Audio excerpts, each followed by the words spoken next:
Magandang araw! Ako po si Hajin Kim E. Galarian ng Grade 4 Davao. Ngayon, ituturo ko kung paano magsaing ng kanin. Tara! Una, kumuha tayo ng 2 takal ng bigas.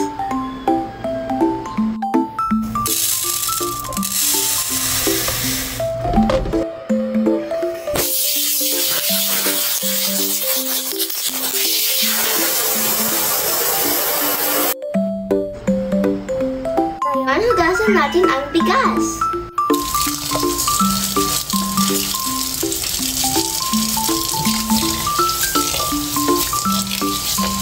Ngayon, ibuhos natin ang pinagugasan sa bigas. Maglagay muli ng tubig sa bigas at sukatin natin ito. Isalang natin ang kaldero sa stove. Ilagay sa medium heat at takpan. Pagkaraan ng ilang minuto ay dapat luto na ang bigas. A few moments later. Luto na ang ating kanin.